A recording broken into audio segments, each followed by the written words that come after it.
Hello guys! Magluto tayo ngayon ng vanilla cupcake. Bago natin simulan, pasok intro!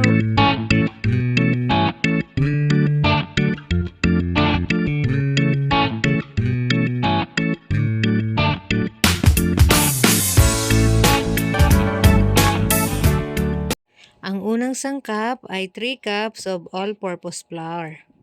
At isunod naman natin ang ating baking powder, 2 teaspoon. So yung gamit natin guys is kalumit.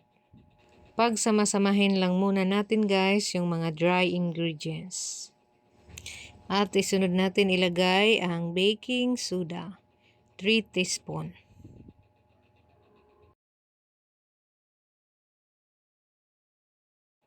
Lagyan din natin ng 1/2 teaspoon na asin. At i-mix muna natin ang ating mga dry ingredients para magkumbay lahat ng ating mga nilalagay. At pagkatapos nito, i-set aside muna natin. Sa separate bowl, maglagay tayo ng unsalted butter with 200 grams. At isunod natin ilagay ang ating 2 cups of white sugar.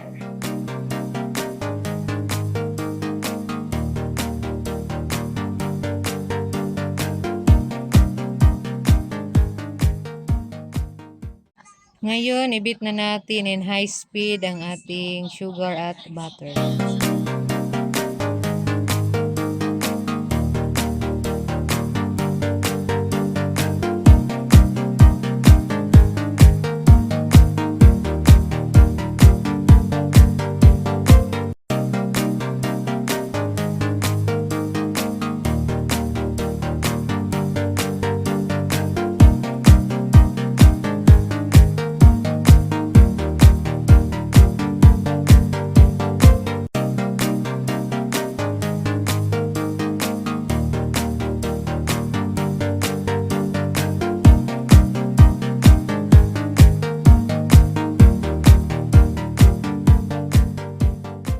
Pag ganyan na yung itsura ng ating sugar at butter, ilagay na natin isa-isa yung ating itlog.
At ngayon, maglalagay naman tayo ng 3 teaspoon vanilla extract.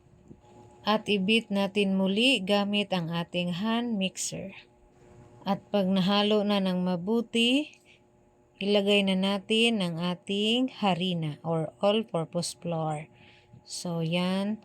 So, salain lang muna natin para sure tayo na walang mga dumi-dumi or mga buo-buo. Ilagay natin ang 1 and 1/2 na harina at ating i-mix gamit ang ating hand mixer. I-mix lang natin ng mabuti para walang buo-buo.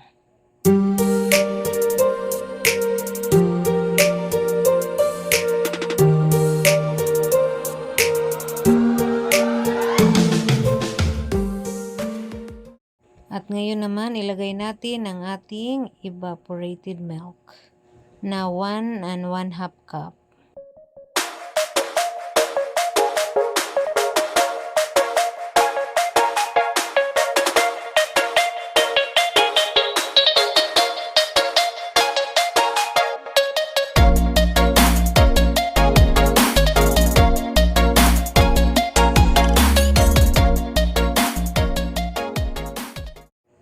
ilagay na natin ang natirang 1 1/2 cup na harina or all-purpose flour. Salain pa rin natin.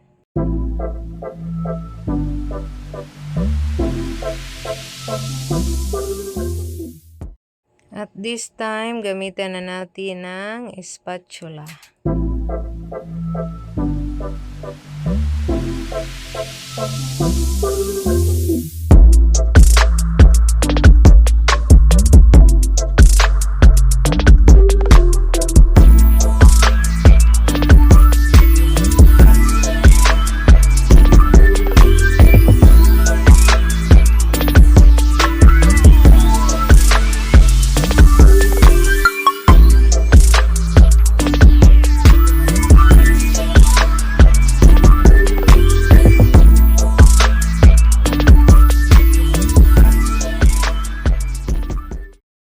Natapos na nating nahalo, so ngayon kailangan nating salain upang smooth ang ating butter o walang buo-buo na harina.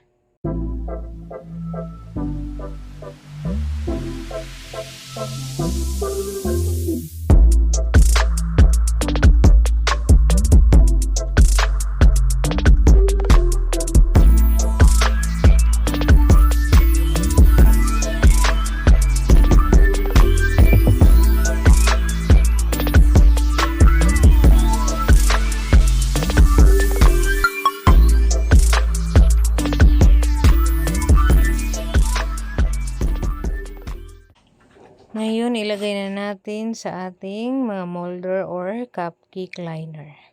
Ang ginamit ko palang cupcake liner ay 3 ounce.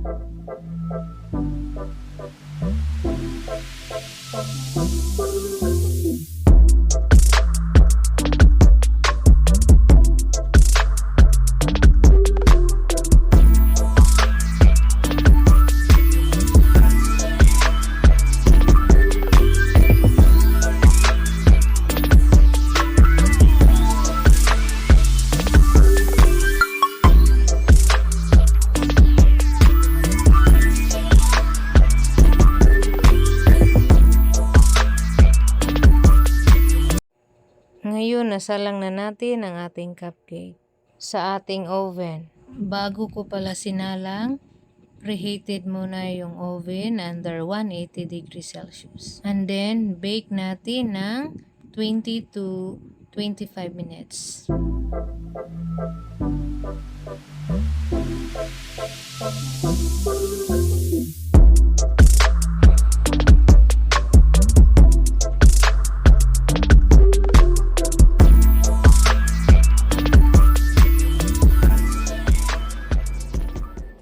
Ngayon, luto na ang ating cupcake.